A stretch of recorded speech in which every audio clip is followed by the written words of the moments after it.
Evolution is a term to define only one organism, and that's the self. The self is the universe, the self is the Alpha and Omega, God and infinity. And that's the only thing that evolves, because we are all part of the self. Nothing goes through an evolutionary process alone, or without direct benefit to the whole. So when you begin to think that there's this controlling elite, this controlling hand behind the curtains leading the planet to destruction, when you think the end is near, the apocalypse, Armagedon, and when you think we as a species are doomed, it is not they, it is you that brought this about. And for a very good reason.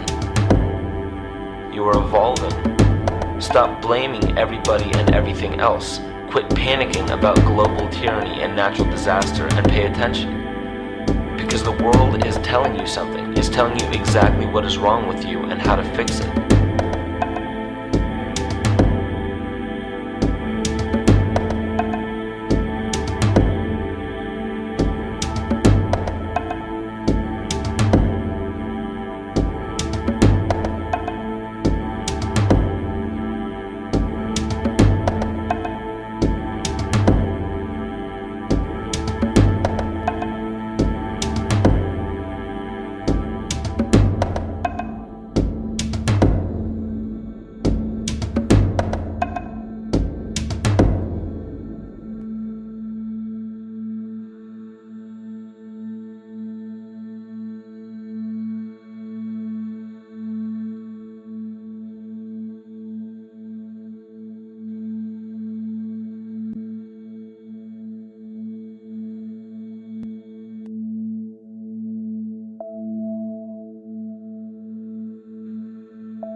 The Earth is believed to have formed 4.6 billion years ago. Within the first 150 million years, it began cooling and releasing gases from the lithosphere, which created the earliest forms of the Earth's atmosphere. Prior to the creation of this atmosphere, the sun's ultraviolet radiation made for uninhabitable conditions. But as the Earth cooled further, water condensed in the atmosphere, and oxygen accumulated, making way for organic compounds. This spawned single-celled organisms, and then plant life. And down through time, the evolutionary chain continued. And then we arrive at a species that does not seem to fit as well as the rest.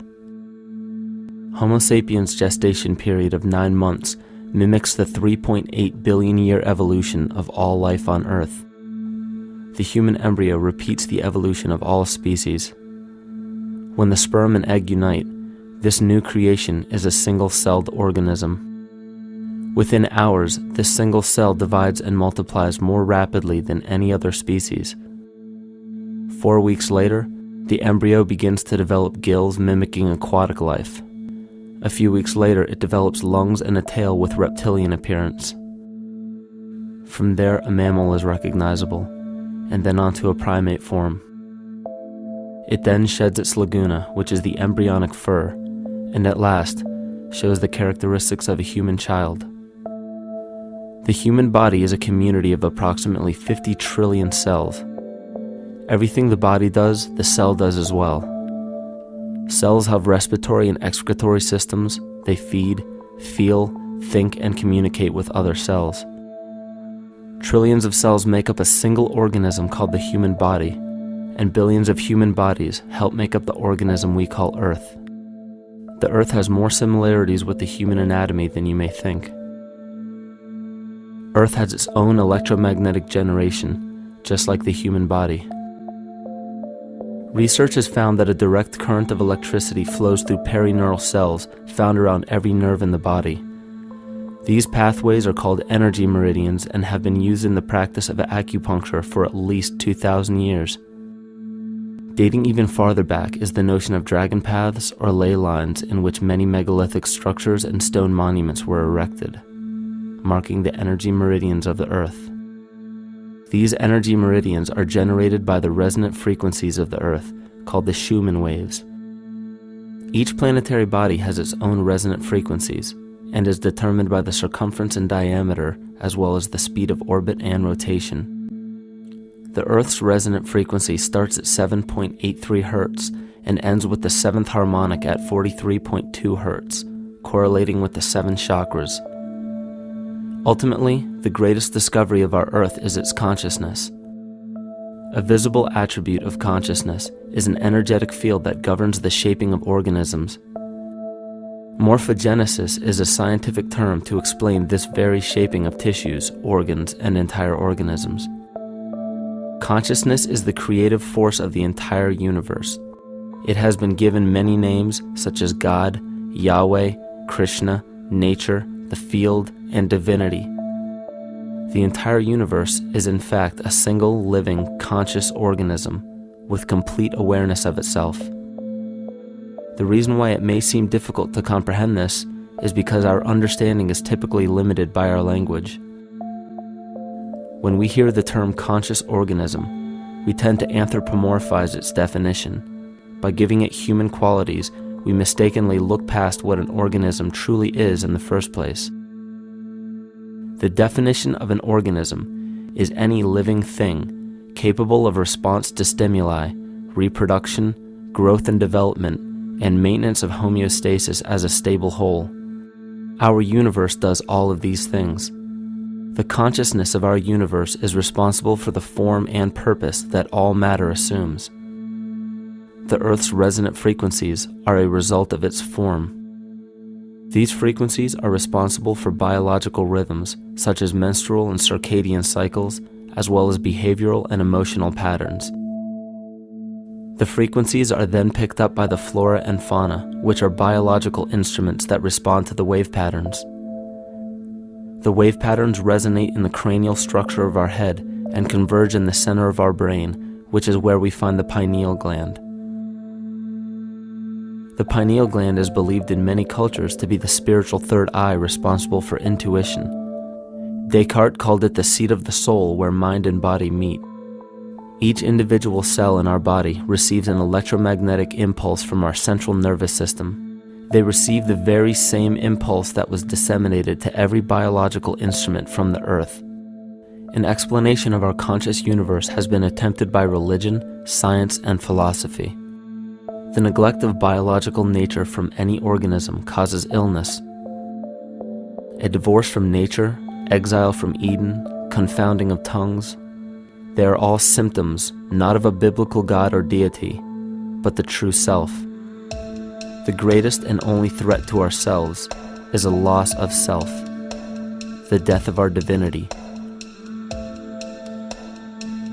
As we barrel through history with oceans of information, yet barely a drop of wisdom, we have to understand how we lost ourself.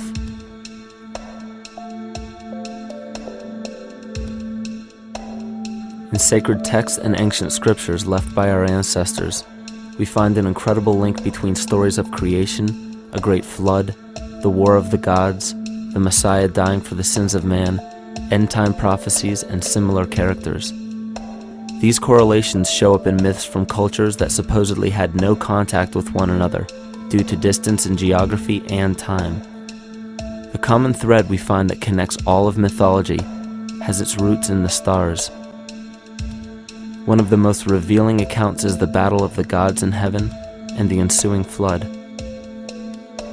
In the Bible, Lucifer rivaled the Lord and was defeated and cast down to earth. In the creation myth of the Enuma Elish, we find a similar story of Tiamat being defeated by Marduk and cast down to the abyss of Apsu. In chaos, Tiamat, the mother of them both, Apsu and Tiamat's waters were mingled together, meaning that the chaotic waters of Tiamat were somehow mixed with the sweet waters of Apsu. Apsu was the Sumero-Akkadian god of the abyss beneath the earth. Tiamat, also known as Lucifer, was known as a serpent or dragon and was defeated by Marduk.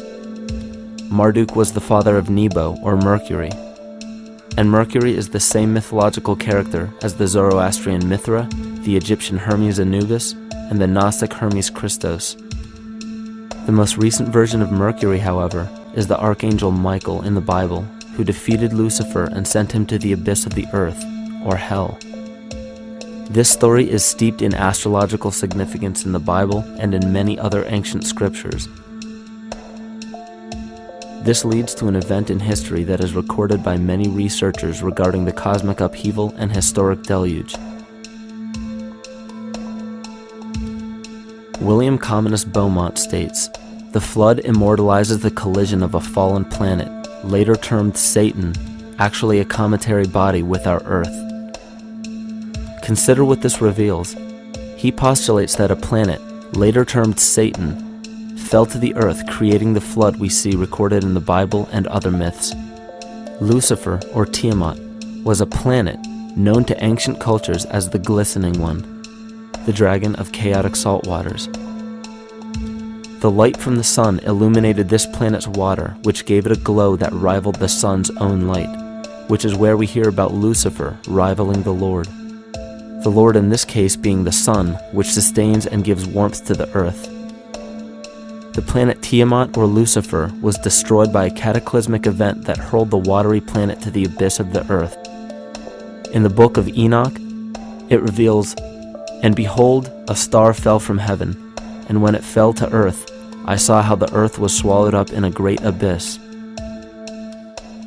The myth of the Ute Indians states, "The sun was shivered into 1,000 fragments, which fell to earth, causing a general conflagration.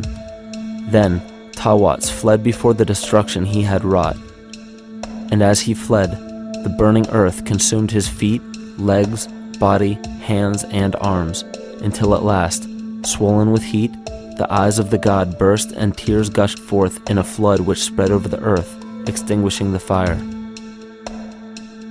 This myth resembles the translation of the Enuma Elish by Stephanie Daly in her book Myth from Mesopotamia, which explains that Tiamat's eyes became the source of the Tigris and Euphrates rivers.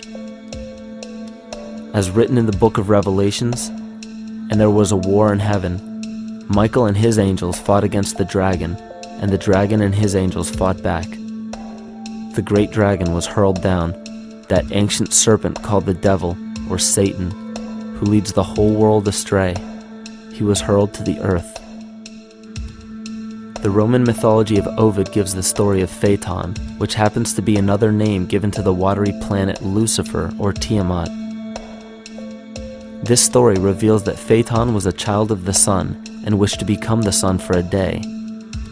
Phaeton attempted this feat, and eventually Jove, who is also known as Marduk, destroyed Phaeton, sending him crashing to the earth in flames and put out by a tremendous flood of water from a river unseen before. The common theme we notice here is that of a saltwater planet, the great dragon, Lucifer, Tiamat, or Phaeton, was defeated and fell to the earth, and now dwells in the abyss known as hell, giving us the outline of the story of Lucifer rising up against the Lord and being defeated and banished to rule the underworld. As we know, however, an outline is but a shell of a story. The inner meaning, the spirit of the myth, comes with a deeper understanding of the essence of each planet, not just the physical planet, but the conscious core, because we know now that the proportions and velocity of a planet gives them their own characteristic frequencies, which govern biological and behavioral patterns. These planets reflect the archetypal psychology of man. In ancient times, probably the most important field of research was the study of the heavens. Galactic bodies and their movement through the sky were known to be symbolic of the inner faculties within human consciousness. Within all organisms, outdated science has only explained the physical world measured by our five senses.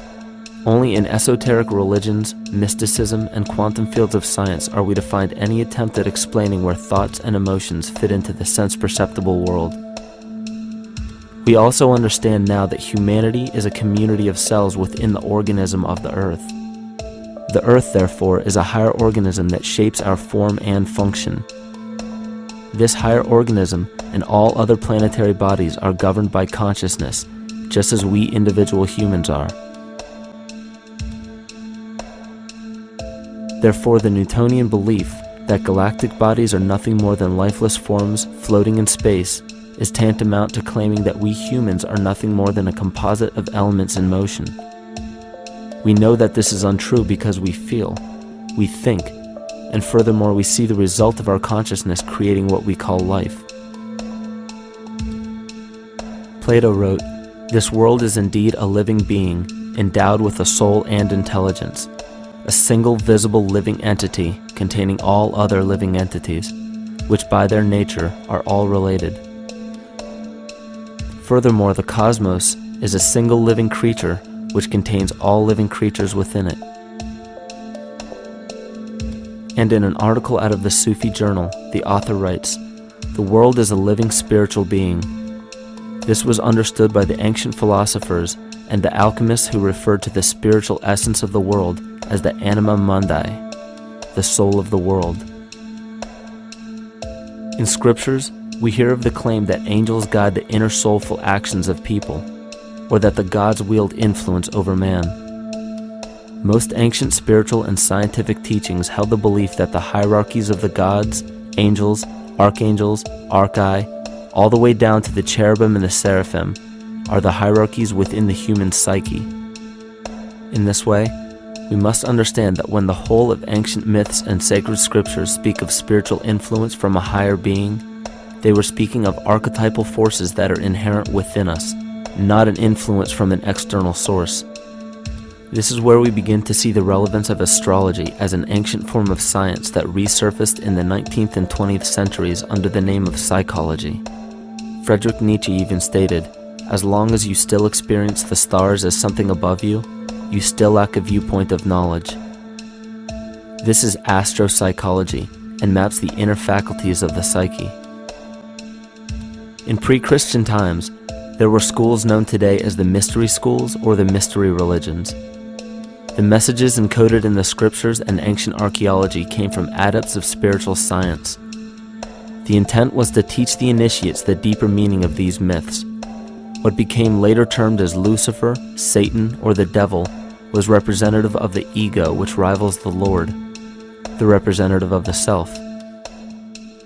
The true self is the epicenter of a person's entire being. It is the total sum of everything that we are.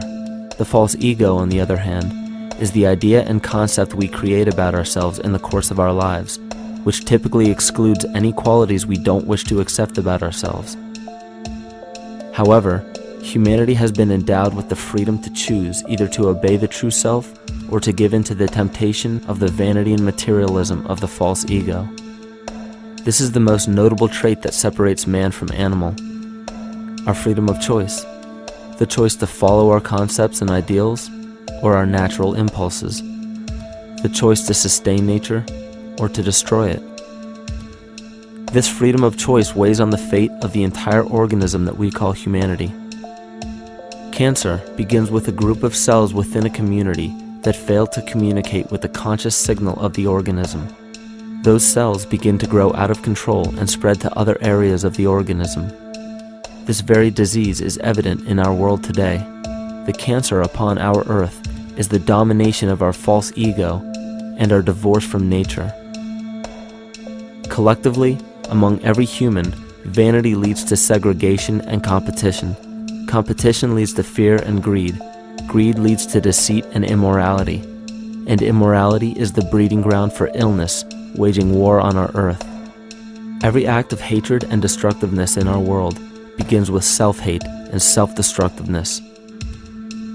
And it all begins with a breakdown in communication.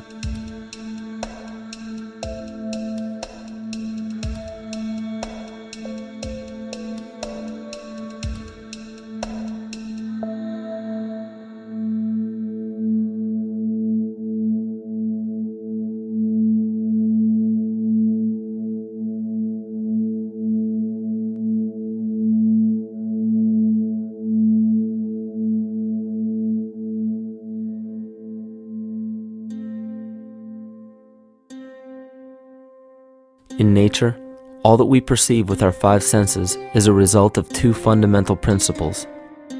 Everything in existence is made of a relationship between vibration and matter.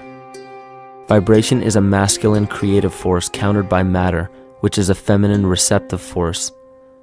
Thus begins the principle of duality. We see this duality in ancient myths and philosophies, yet only those philosophies and scriptures that were perverted and raped of the original meaning gave the impression that one polarity was good while the other was evil. The original sages, adepts, and shamans taught that both are necessary, and one would not exist without the other.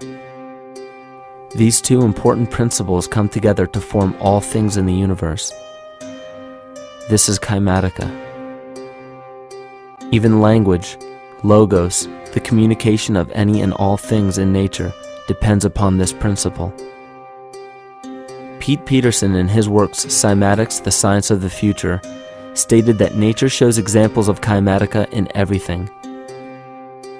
This phenomena is found to be one of the prime forces that moves biological evolution along its path.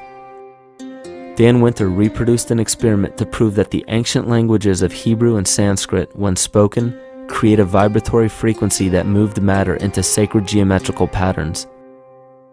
Upon further investigation, Hebrew, Sanskrit, Aramaic, Arabic, and other elder dialects have older roots in a parent language of Gaelic and quite possibly an even earlier origin.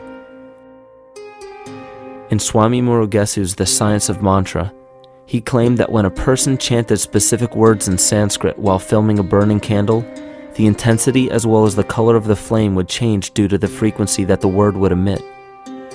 This same science has been shown to lower and raise blood pressure. And in his own words, certain sounds can affect their circulation and nervous system. Whatever change such vibrations cause extends to the mind of a person and also to the surrounding atmosphere, causing warmth or coolness. All this can be known by study and shown by practice. This rediscovered knowledge of the science of sound shows that sound is something more than mere vibratory signals. Not only does sound interact with life, but it sustains and develops it. It acts as a conduit of conscious intent between people, societies, and entire civilizations. Yet the psychic illness we endure due to the domination of our false ego is reflected in the collective. Our psychological schism has shut us off from communicating correctly with our inner self, which is exactly how cancer cells within the body operate. In the collective, we have created a language barrier between humanity and the rest of nature, acting as a global cancer. Recorded in history, the efficacy of the ancient languages has been severely uprooted. The alphanumeric translation from Hebrew to English shows a complete reversal of the two languages, giving the cymatic effect unnatural results.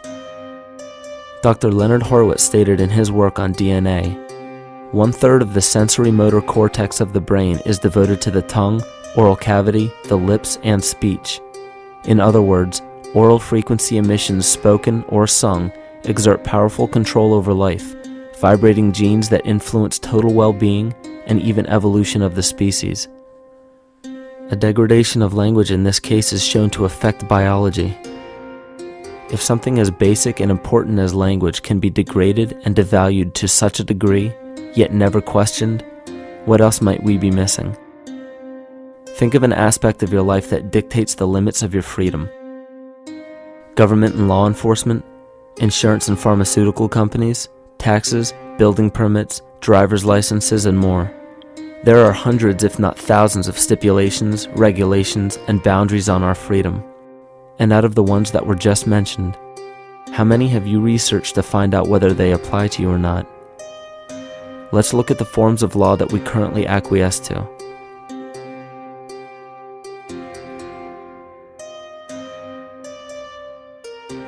A common misconception among people is that any rule or regulation that governs them falls under one category: law.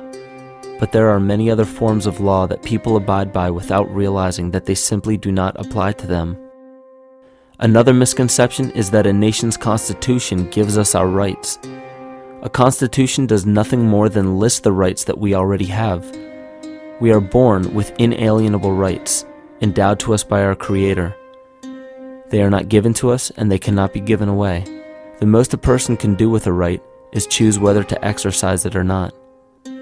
Maritime admiralty law is what's known as the law of the water. It is superseded by civil law and only applies to those who willingly contract themselves into it. The definition of admiralty law is a body of private international law governing the relationships between private entities which operate vessels on the oceans.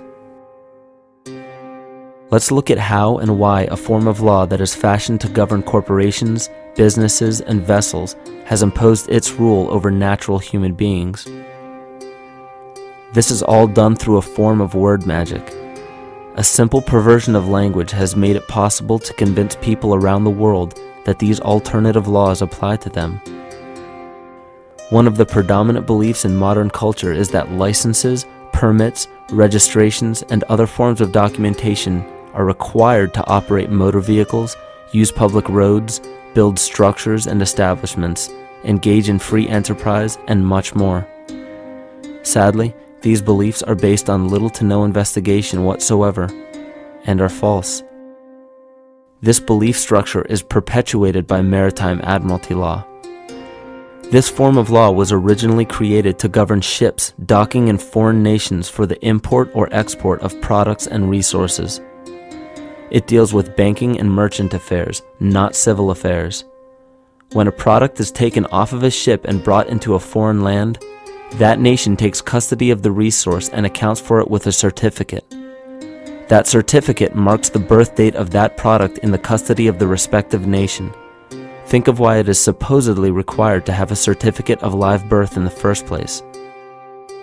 The Barron's Dictionary of Banking Terms defines a certificate as a paper establishing an ownership claim. So right there, we notice that everyone with a birth certificate is defined as being owned. People are used as collateral with other nations because the U.S. is bankrupt. The United States declared bankruptcy on March 9th of 1933. At this point, the U.S. began taking out loans from a private, non-government affiliated corporation called the Federal Reserve. With no money to pay back the loans, the United States began using the citizens as collateral. All birth and marriage certificates are literally warehouse receipts. Just look at the similarities of warehouse receipts and birth certificates. Both document the date of issue,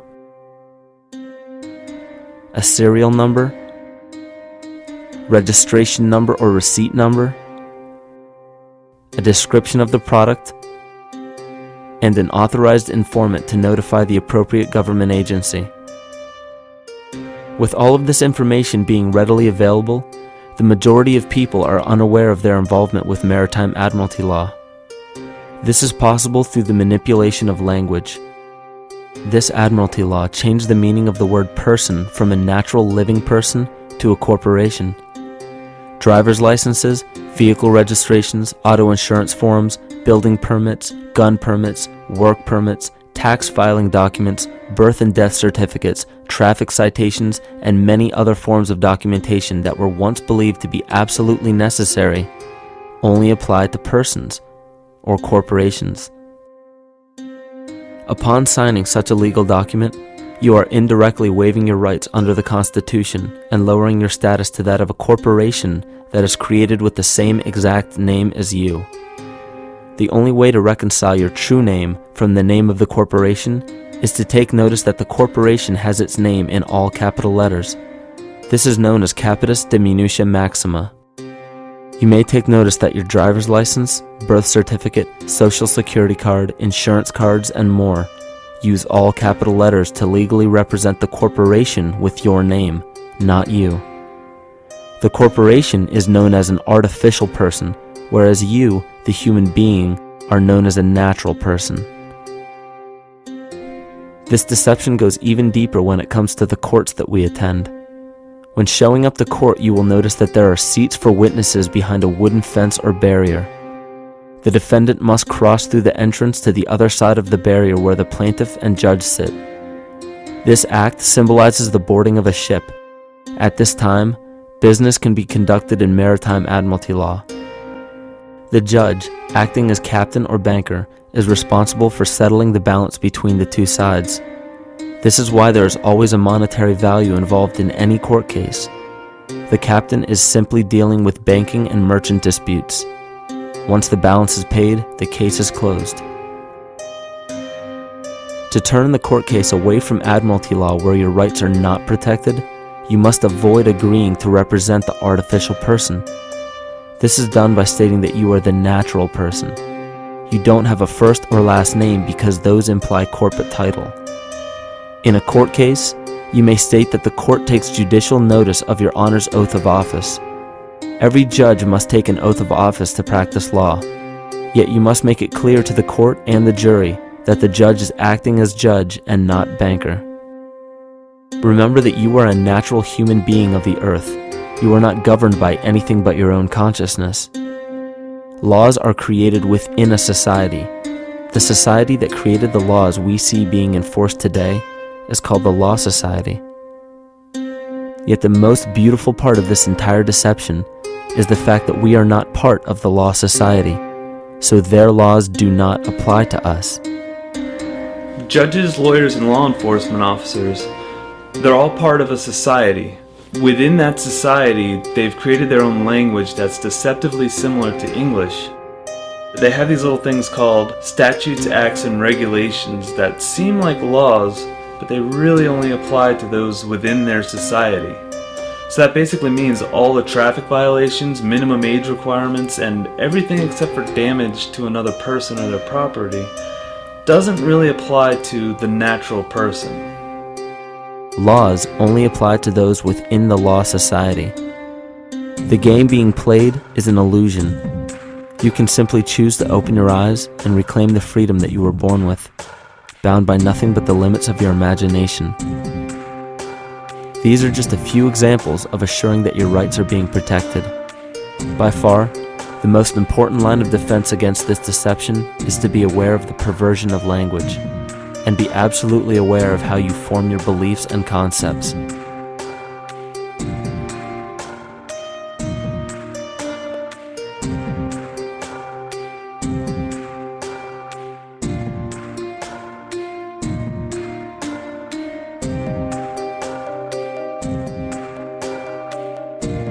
In all forms of the perversion of language, there is a mirror reflection of this in the microcosm of the psyche.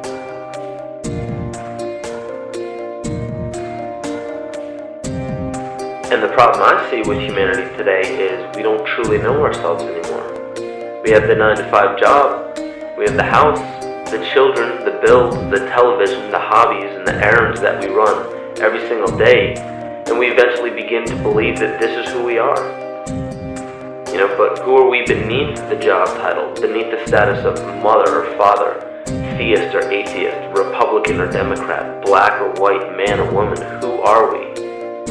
Who are we deep down inside? We don't know, because every time we hear an answer that we don't want to accept about ourselves, we deny it. We'll pass it off and project it onto somebody else and judge them for it. This is repression. And we see what repression can do to us on an individual level, but what about on a collective level of humanity?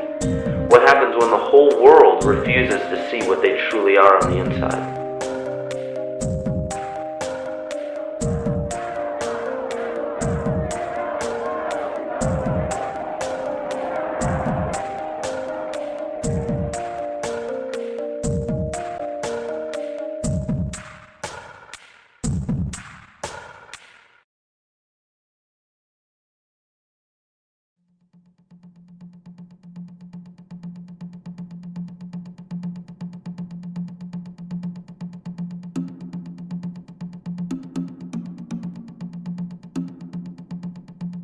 Carl Jung discovered that there is a collective unconscious connected to all humans, meaning that the whole of humanity shares a single mind with one another.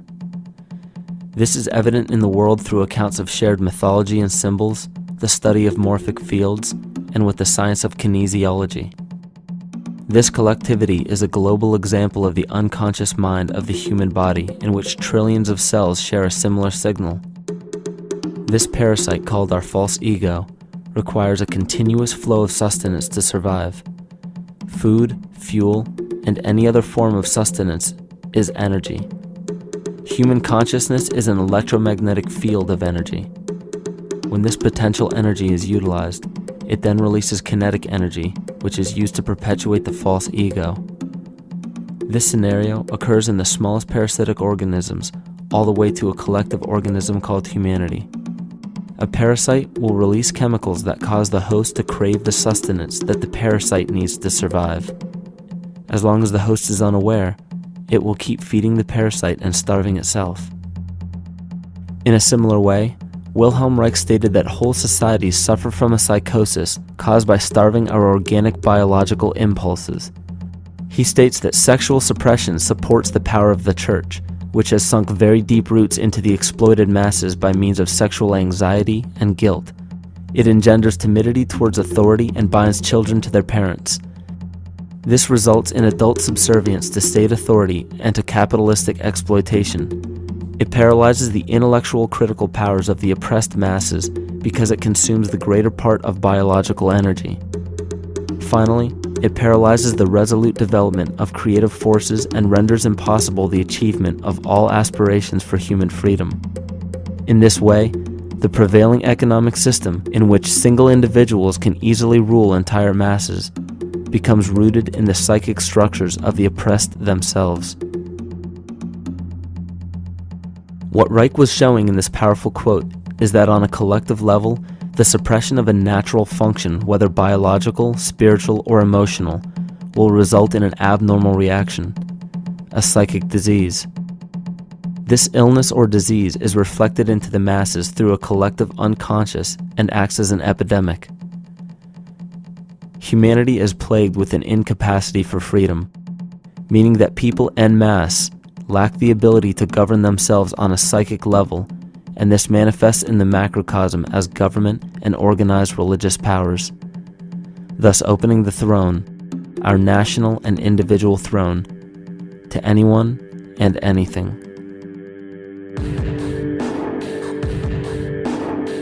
Enter the infamous rulers of the earth, the patriarchs of civilization, political, social, economic, and spiritual dictatorship, psychic tyranny. This simple illness within our psyche, this lack of responsibility and neglect of basic human freedom, has made way for every tyrant that has ever held rule over people on this planet.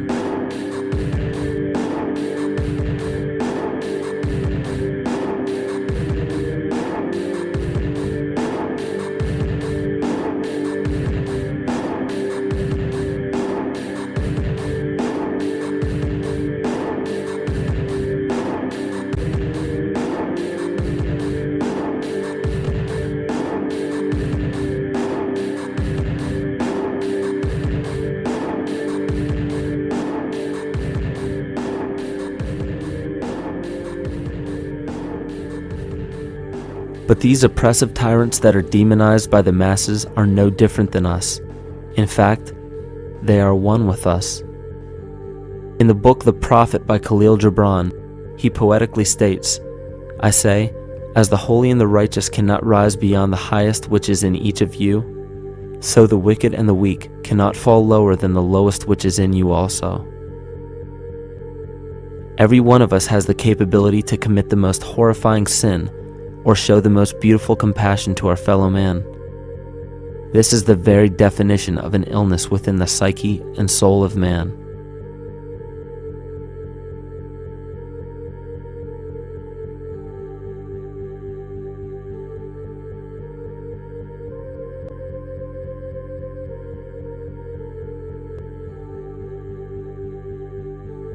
Think of any position of power that you believe to be above you.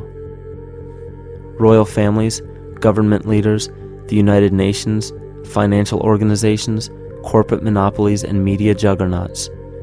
These are all facets of our false ego. They are the physical advent of our own sickness. They require our conscious participation, our conscious energy to survive. Because without our cooperation, without supplying them with the sustenance of complicity, they starve. Their very nature depends on our desire to be ruled, and a typical symptom of the illness among humanity today is our continuous denial of our illness. Repression. We consistently repress those qualities we choose not to accept about ourselves. This is why it is so difficult to see the false ego and its multiple manifestations for what they truly are.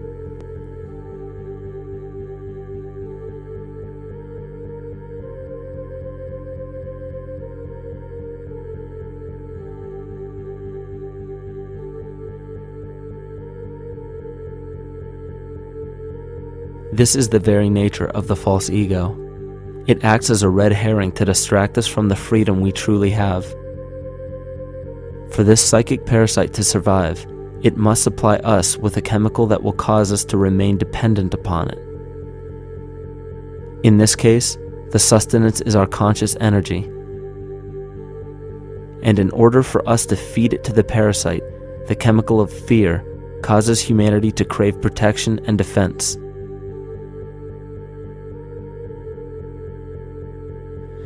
The functions of the body to survive can be broken down to two basic functions for any organism to survive. You have to be able to grow, maintain yourself, take care of your biology, but you also must be able to protect yourself, so that if you're just growing and you can't protect yourself, you'll become food for something else. So the survival involves a balance between growth and protection. Through the history of human civilization and through human evolution, we recognize that our nature is to be in a state of growth, and that our protection is only supposed to be used to, help us out of that threatening moment. You can't be in growth and in protection at the same time. So the significance is, when we see a need of protection, the stress hormones in the body shut off the blood vessels in our viscera or gut, which is the part of the body for growth.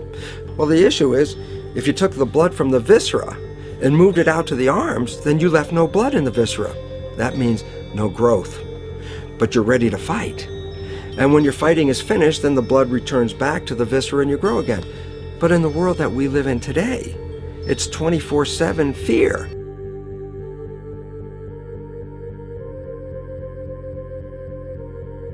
So we have a continuous dripping of that stress hormone into the body. It's just dripping all the time, getting us ready to run or fight or flight at any moment at the drop of a hat. We're ready to go because we're on guard.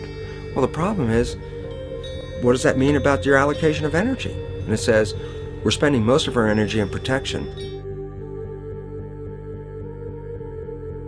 You cannot survive if you're in protection all the time.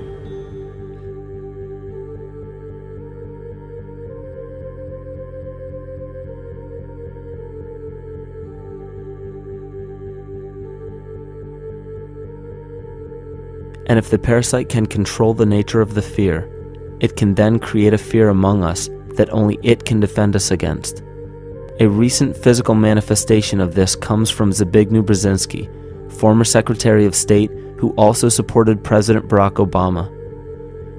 In his book, The Grand Chessboard, he states, as America becomes an increasingly multicultural society, it may find it more difficult to fashion a consensus of foreign policy issues, except in the circumstance of a truly massive and widely perceived direct external threat. Even the Reichsfuhrer of the Nazi Party, Hermann Göring, sums up this game of supply and demand perfectly when he stated, "The people can always be brought to the bidding of the leaders." That is easy. All you have to do is tell them they are being attacked and denounce the peacemakers for lack of patriotism and exposing the country to danger. It works the same in any country. It also works the same in every individual psyche. Just remember that the false ego has only one desire: to become greater and more powerful than the true self. This illness causes us to believe that we are separate from nature. This is why we see such a rise in the dependency of technology. This is why we see such little stewardship for the earth and the environment. And this is why we see bigotry, racism, sexism, and every other form of discrimination possible that leads to crime, violence, wars, and eventually, the global destruction of the organism. This endless state of fear, confusion, and segregation our world seems to live in is a symptom of the false ego creating a false threat.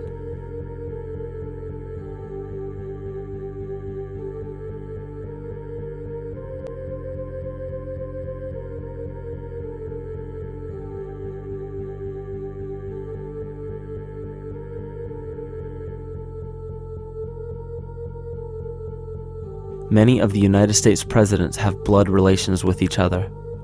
The Bush lineage has blood ties to a great number of former presidents. George Washington, Millard Fillmore, Franklin Pierce, Abraham Lincoln, Ulysses Grant, Rutherford Hayes, James Garfield, Grover Cleveland, Teddy Roosevelt, William Taft, Calvin Coolidge, Herbert Hoover, Franklin Roosevelt, Richard Nixon, and Gerald Ford. Michael Tessarion points out in his work that Bush is closely related to every European monarch on and off the throne, and has kinship with every member of Britain's royal family. Bush's family tree can be documented as far back as the early 15th century. He has a direct descent from Henry III and from Henry VIII's sister Mary Tudor. He is also descended from Charles II of England. And we also find that George W. Bush is a direct descendant of Godfrey de Bouillon. Godfrey was the first king of Jerusalem after he recaptured it from the Saracens, which was the name for the Islamic faith during the Middle Ages. It is interesting to note that the current occupation of the United States in the Middle East was re-established by the same family, George Bush Sr. in 1991, and again by George Bush Jr. in 2003. George Bush Jr. is then found to be a cousin to both opposing candidates of his 2 terms in office, Al Gore and John Kerry. Democratic President Barack Obama also has blood ties with George W. Bush, as well as Gerald Ford, Lyndon Johnson, Harry Truman, James Madison, and the British Prime Minister Sir Winston Churchill. On the opposing side of the 2008 presidential ballot, John McCain is descended from Robert the Bruce, King William I of Scotland, and also Godfrey de Bouillon. And probably one of the most interesting facets of the bloodline relations is the fact that the whole British royal family has descent from the Muslim prophet Muhammad through the Arab kings of Seville. This bloodline was passed through the kings of Portugal, Castile, and eventually down to King Edward IV. And this is a very, very different story from what you hear the media pumping out every day, being this idea of lineal superiority. It's completely debunked according to the foremost authority of aristocratic lineage, Burke's Peerage. And this just goes to show that there's the true story, and then there's the manufactured illusion, the front that's given to the public.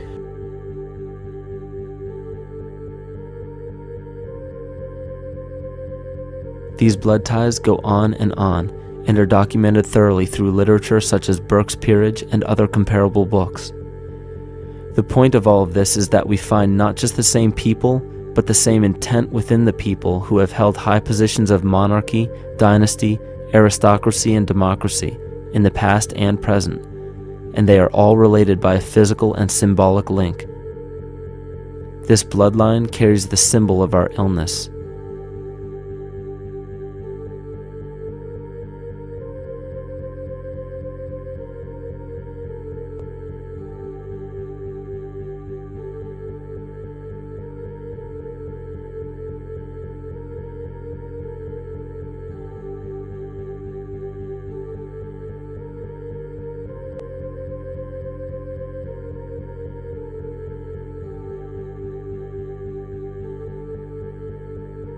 The symptoms of our psycho-spiritual illness are the wars, terrorist attacks, artificial or man-made disasters, and leader figures. As long as the people remain oblivious to their inner drives and inner nature, they will always fail to recognize why these events take place and why these figures rise to such powerful positions. The reason why we have failed for thousands of years to conquer these archetypal rulers permanently is because for thousands of years we have been fighting the symptoms of an illness and not the root cause. For every corrupt government that falls at the hands of a revolutionary, oppressed people, 2 more will rise in its place every time, because the root cause of a corrupt government does not exist in the individual leading that government. It exists within the psyche of every individual, because an unaware host to a deadly parasite will do anything to avoid accepting his own incapacity for freedom.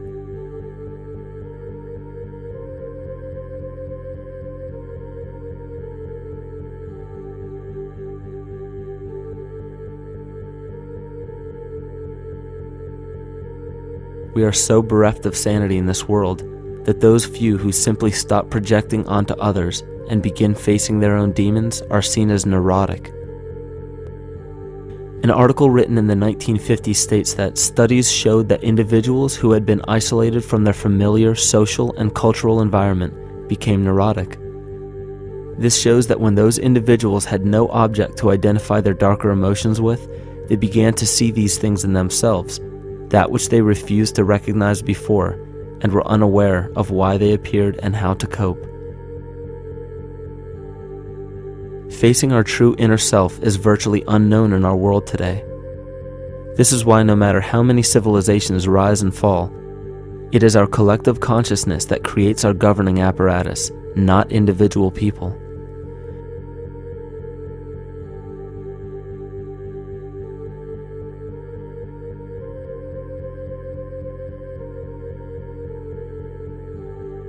And after countless attempts, you would imagine that people would realize that a physical retaliation may not be the solution. Yet here we are, thousands of years later, with technology that can clone DNA, vehicles that can break the sound barrier and probe the depths of space, and science that can overcome almost any sickness. Yet we still fail to take notice to the importance of thoughts and consciousness. This is the very definition of insanity. And every single one of us is responsible for this psychic epidemic, because we're killing the messenger and paying no attention to the message.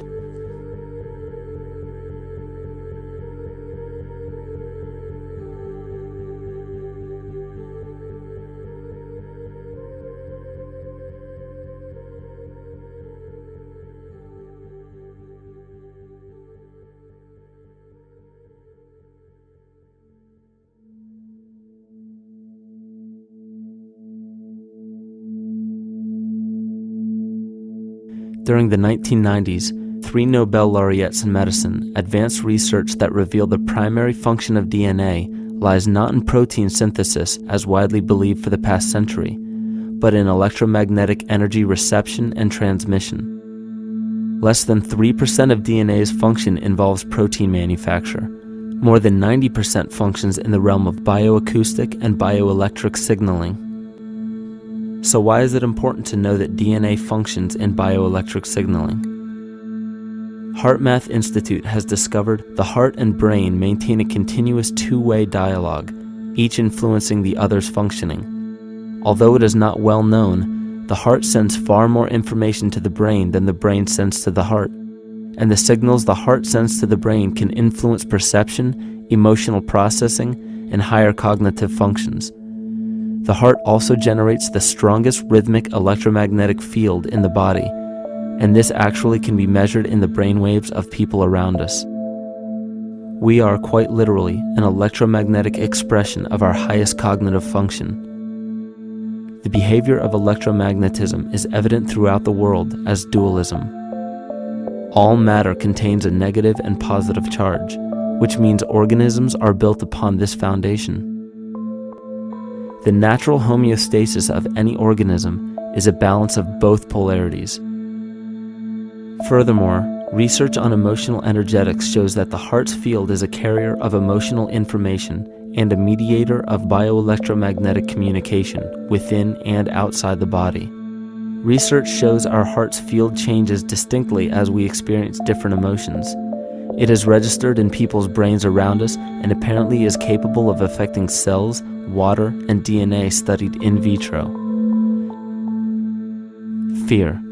The chemical supplied by a collective parasite creates a distinct bioelectric signal given off by the host. This signal is disseminated to the organisms within our community and will grow outward through the entire organism unless it is counterbalanced by an opposing force. Dr. Fritz Alan Popp discovered that the cells in our body communicate through biophotons, which are tiny particles of light that are single units of an electromagnetic field. This communication system within our body also exists between people in what's known as morphic resonance. This was known by the shamans, sages, and adepts of antiquity. These teachings were commonplace in prehistoric cultures. It wasn't by sheer chance that artistic expression and rituals were the cornerstone of every ancient civilization. Art was used as a personal method to exercise the shadow content of the psyche and introduce it to the conscious mind. This was very literally viewed as psychic therapy. Ritual was based around astrological dates. As we've learned, the study of the stars and planets reflect our own astropsychology. The shamans would perform rituals on astrological dates that would correlate with a circadian rhythm or a psychological cycle. These rituals kept the human participants aware of their inner self and prevented the repression of psychological content. As long as people were facing their inner demons and accepting them as their own, they were not collectively projecting them into the physical world. If you bring forth what is within you, what you bring forth will save you. If you do not bring forth what is within you, what you do not bring forth will destroy you.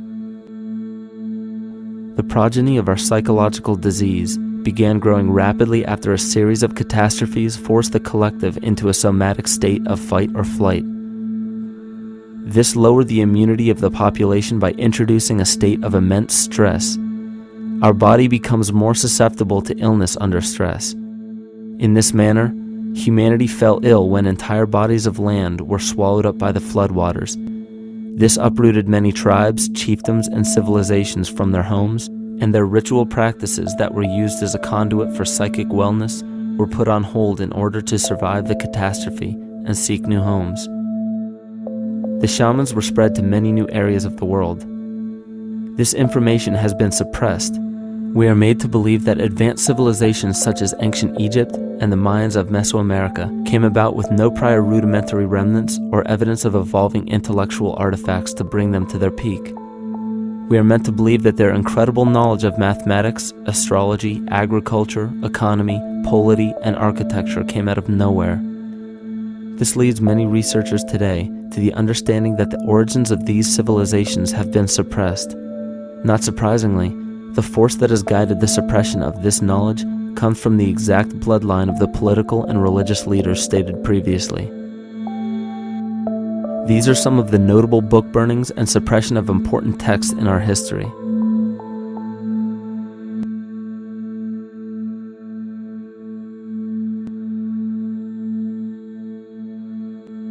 Yet after all of this suppression, there are still remnants of the dispersion of elder civilizations in nearly every country.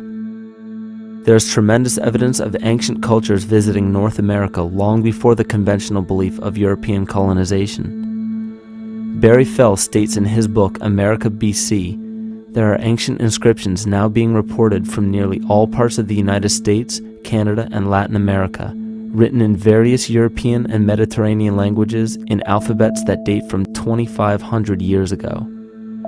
William Commonus Beaumont wrote, "The Toltec and Maya civilizations never originated on American soil, but appeared there full-blown, with a well-defined art and system of hieroglyphic writing which possesses affinities with Egyptian." It is found that there are thousands of prehistoric sites across New England and several other northern states showing inscriptions, carvings, and mounds created by Druidic mariners as far back as 800 BC. To suppress this information further, it was not only imperative for the bloodline to burn the documented texts containing true historical information, but to wipe out the cultures that derived from these ancient shamans. The most devastating genocide ever endured was and still is the annihilation of shamanic tribes. We've lost our traditional roots and don't know about ritual. The dragon dances and the ghost dances of the Native American Indians, what do you think that was all about? All the shamans of the world, when they do their rituals, they're doing that. Their work, harmonically through dances, is to strengthen the immune system of the earth. But they've been all murdered. So that was why in the 17th century, exactly the same period I'm talking about, there was an all-out agenda that when you come across indigenous people, you annihilate them. Columbus was sent on his expedition along with agents of the crown to disrupt the lives of the natives and seize mineral resources. He visited every island in the Caribbean, depleting the gold and taking as many slaves of the native Taino tribe as possible. 5 million natives were murdered within 3 years, according to Leah Trabeck. Within 15 years, the Arawak tribe of 250,000 was completely wiped out. The population of the United States prior to European contact was greater than 12 million. 4 centuries later, the count was reduced by 95% to 237,000. From 1494 to 1508, over 3 million people had perished from war, slavery, and the mines. Who in future generations will believe this? I myself, writing this as a knowledgeable eyewitness, can hardly believe it. My eyes have seen these acts so foreign to human nature, and now I tremble as I write. Another agent of the false ego bloodline was Hernando Cortez, who decimated the Aztec tribe and plundered their mineral resources. This again was the case through Cortez's second cousin, Francisco Pizarro, who conquered the Incan Empire in Peru. These atrocities are seen throughout Africa, New Zealand, New Guinea, East Timor, and are still seen today in Canada. This was a deliberate attempt to bury any surviving remnants of the ancient world and our true history. It is a naive mistake, however, to categorize and blame everything and everyone involved with politics or religion for this suppression of knowledge. It is only natural for people to crave spiritual understanding when there are so many manufactured missing links and perversions in the spiritual text today. And due to this void of spiritual wisdom, honest and moral people who are simply trying to understand their place in this world become the prime consumer market for those who wish to exploit this vulnerability. The ego is something that is it's insecure. It's something that is in need of control. The ego actually is an inferior thing, but it's trying to act like it is something that is superior. Hence this schism occurs between the ego and between the unconscious or the self. There's a kind of a messiah complex at work here as well, I feel, that we project the savior type ideal on someone, and we expect them to save us, and we're not willing ourselves to kind of deal with this and get to the root of why we perhaps feel insecure, or why we feel we don't have enough power to run our own lives, basically. If we look at the New Age movement, for instance, which is another kind of trap in all of this, where people might end up actually, they're looking for something so bad that they're taking all these things that are handed to us or to them, but it's not really based on any real understanding. It's still kind of coming from a religious type of perspective. People are genuinely seeking something new. They're genuinely seeking a new type of spirituality, or to better themselves, or to change something, but this is being hijacked. And what they actually do is that they lead you into another type of group mentality or new age religion, whatever it is, and people still are not able to kind of really break free from that and follow their own journey or their own path, which I think is very important in all of this.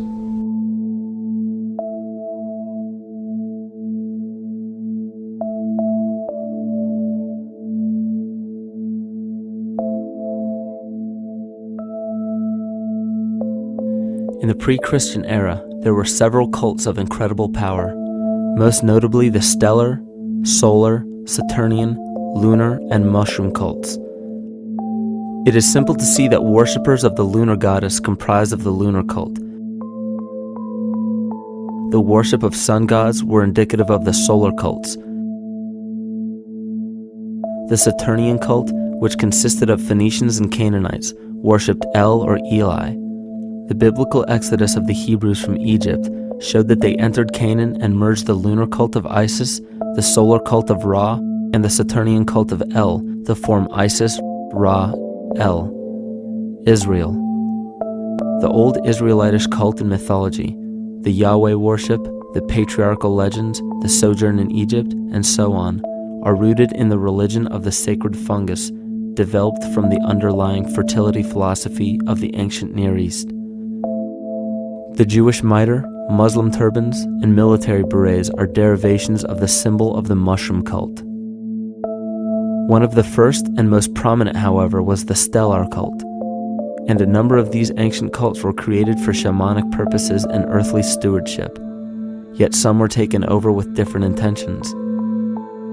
Just as you would imagine in any establishment of power, smaller cults formed within the main cults to worship individual deities. The cult of Mithras and the cult of Dionysus are two examples. You still today can see the Mithraic or Phrygian cap on the symbol of the seated Liberty Dollar, the coat of arms of many countries, the reverse side of the flag of Paraguay, the seal of the United States Senate, and even involved in the solar cult holiday that we now call Christmas. In the cult of Dionysus, many festivals were celebrated, such as the Greater Dionysia, celebrated in Athens around the spring equinox. The foremost event in this festival was the Thymelic contest, in which poets, musicians, and entertainers performed in an open-air theater. Musicians did not have to pay taxes, and members of the Artists Guild did not have to participate in military affairs. The cult of Dionysus is still alive to this day as the entertainment industry.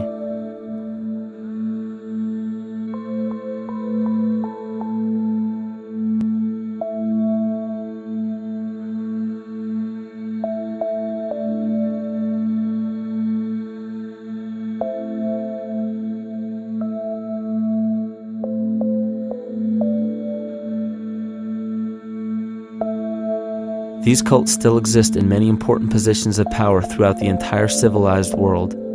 Yet the most important function of these groups is to manufacture the consent and complicity of the people. The conscious mind is the creative mind. It's the one that has your personal identity into it. It does the real thinking. And then there's a subconscious mind. Well, there's no entity in it. The subconscious mind is the equivalent of a tape player. It records behaviors, and then at the push of a button plays a behavior. It's automatic. It's a very convenient thing, because then we don't have to relearn all the time. Once you know it, you can make a pattern. The problem is that the basic patterns of belief and behavior that are programmed in the subconscious mind came from our teachers, primarily our parents, our family, and our community. See, most people don't even understand how easily we're influenced by our environment. Every person that we encounter, every single situation that we're faced with, every little word that's said on television may not seem too influential to our conscious minds, but your unconscious is designed specifically to let every environmental signal influence you without your awareness.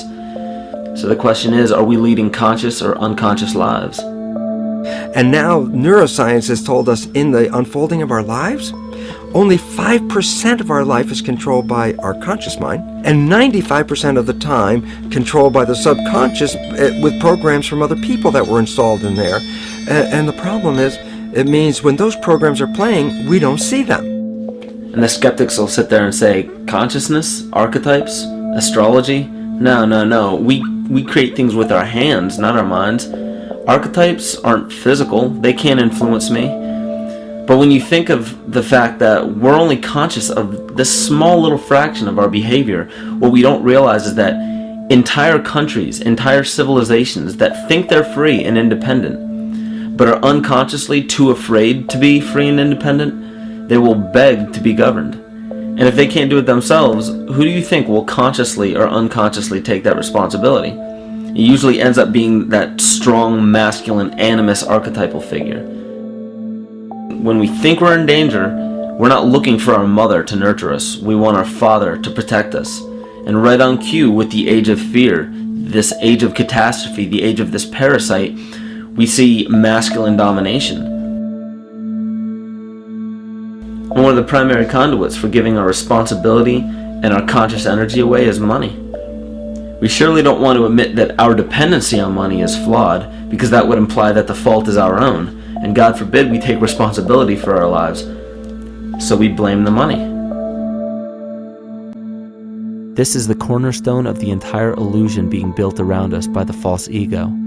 Money is said to be the root of all evil, yet it cannot be evil because money is only a symbol. Symbols carry only the faith and spirit of the observer.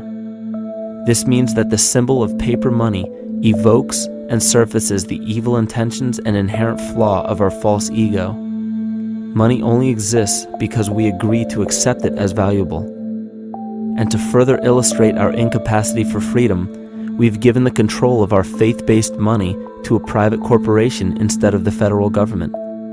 There is no law stating that we have to use Federal Reserve notes as currency. We choose to because we fear the alternative: independence.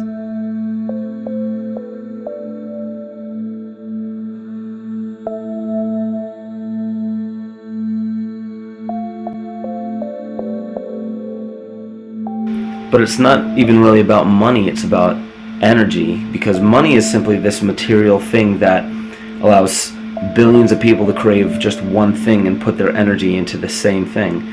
It's not the plasma TV or the house or the lifestyle or the job or the significant other or the status that we're really after, because we know that we're empty.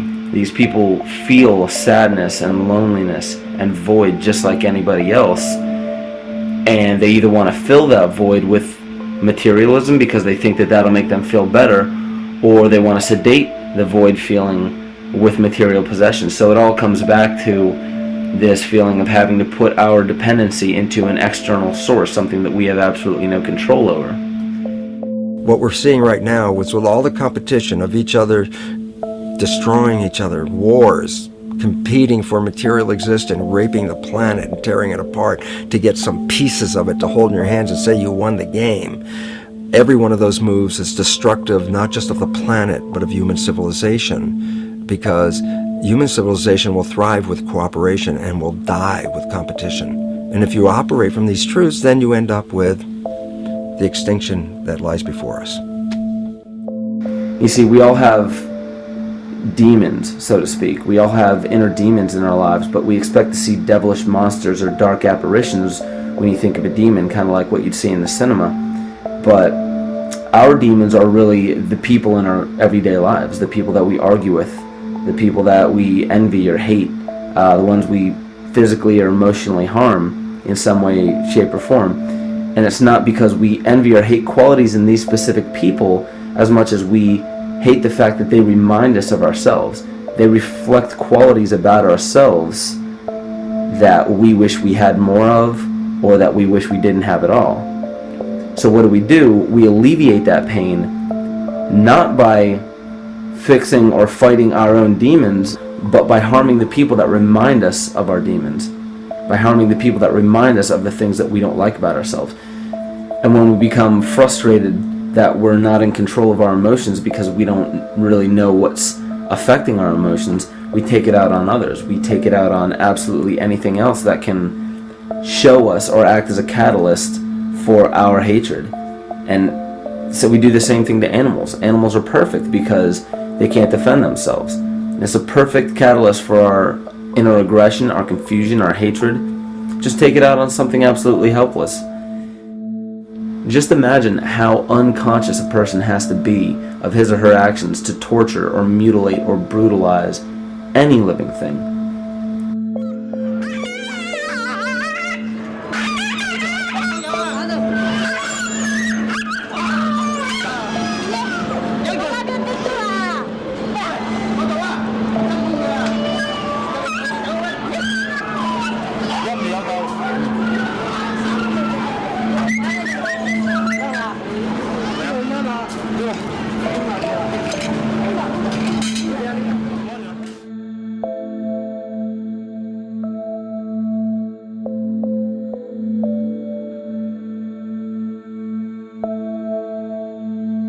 It goes down and he'll be here and we can, ouch, God, he bit you. Bit of his tail. Is it common with their kids maybe? He's a big guy. That's a real... Think of the lack of compassion you must have towards life in general to be able to feel no semblance of sympathy towards entire populations, let alone just individuals or individual animals, entire populations of a species that are bred specifically for the purpose of commodity. But I'll tell you what's even more dangerous is not so much the people carrying out this cruelty, because that's already been established. That form of hatred and cruelty has already been established and it's already known. What I'm really worried about is the people who are against inhumanity, the people who are against animal cruelty and feel self-righteous enough to think that it's justified to inflict harm or even wish harm on these people. Because those are the people who take unconscious cruel behavior to a whole new level of conscious cruel behavior that's perfectly acceptable in their minds, because they feel that it's their job to bring other people to justice, like they're an authority figure of some sort. Those are the people who will have a much harder time figuring out why they harbor so much inner hatred and resentment. They don't seem to realize that it's just another form of the same exact hatred. So to keep from facing our inner demons consistently, what do? When we begin to realize, hey, wait a minute, maybe it's not alright to inflict harm on any other living thing, then the ego has to come up with a more esoteric form of cruelty to trick us into displaying the same form of self-hatred, the same indignant attitude, but just in another way and towards another group of people. But the emptiness will always find a way back in, and people will always start to feel restless again, no matter how many times they transfer blame to yet another person or yet another group. We need chaos in our lives. We crave destruction. We beg for catastrophe.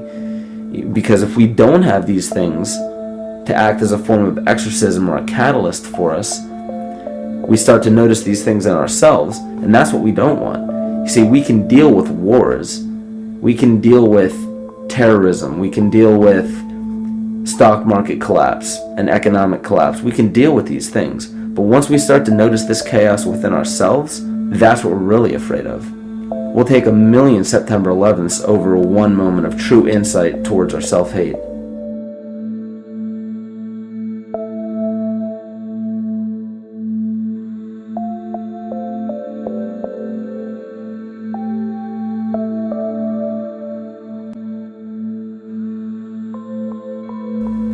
And you know, the most interesting part of all of this is we encounter things every day, every single day, that we either accept with open arms or that we reject violently.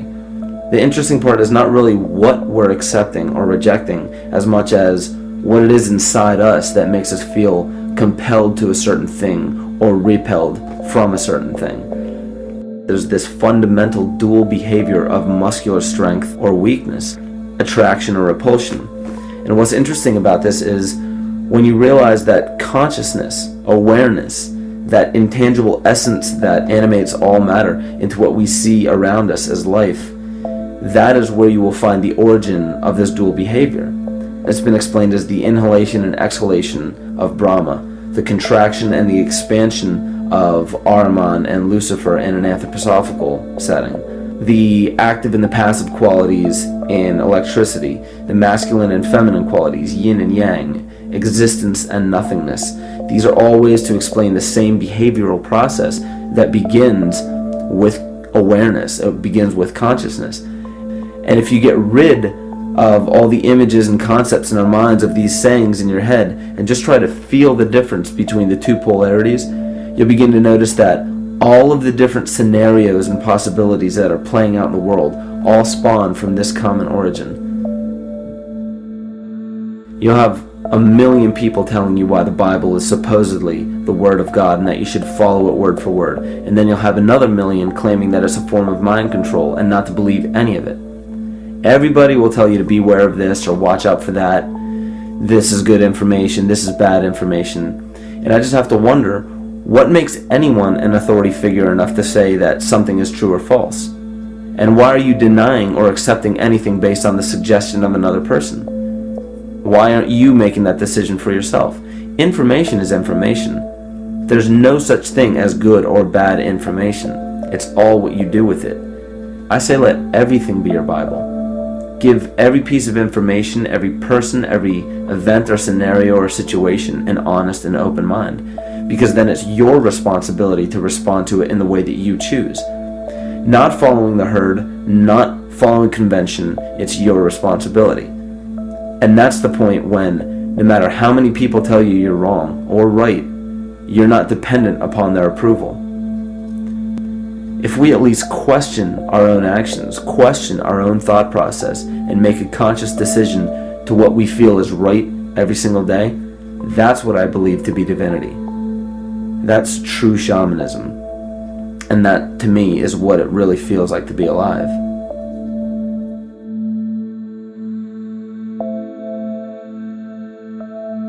In this conscious, living universe, there are no laws of nature, just habits. There is nothing external to the universe to enforce a law upon it.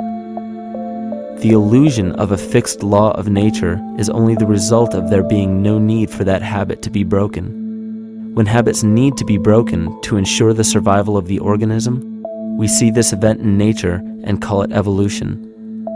The collective mind shapes our evolution. And a great example of this is the experiment done by John Cairns in 1988.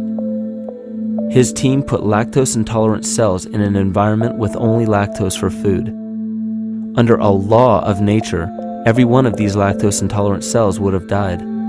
But surprisingly, they all survived. Every one of them understood the problem that they were facing and replaced the defective lactase enzyme with a functioning one to utilize lactose for food. If a cell has the ability to decide how and when to evolve because it's facing extinction, then anything can. The existing beliefs are that a human body is a biochemical machine controlled by genes, and therefore the behavior, emotions, and character of our biology, our health, our lives, are controlled by genes which we don't control. So this is what we taught people. You're a victim. Genes control your life. You didn't pick them. You can't change them. The genes you end up with program what's going to happen. My experiments on stem cells, which I started in 1967, I'd isolate one stem cell, put it in a petri dish, and then it would divide every 10 hours. So I took all the cells, split them up into 3 groups, and then just put them in 3 petri dishes. And then I changed the growth medium, the constituents of the environment, in each of the 3 dishes. In one dish, the cells form bone. The second dish, they form muscle. In a third dish, they form fat cells. What controlled the fate of a cell? And the first thing you have to say is, well, wait, they were all genetically identical when they were put in a dish. So obviously the genes didn't control it because they all had the same genes. What was different was the environment. And all of a sudden in my career, it said, oh my gosh, here I am teaching genes control life, and the cells are telling me genes respond to life. And since you can control the response, you can control your life.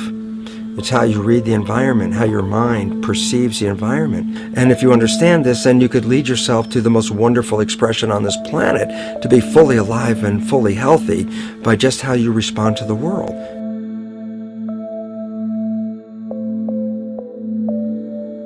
In the face of financial collapse across the world, political and religious wars raging tirelessly, and an ever-growing feeling of being lost and void of meaning, there is a great amount of energy being pushed to the surface of the collective mind. Evolution does not come about gradually. It happens in spurts and fits, and comes about due to a tremendous need for the organism to survive.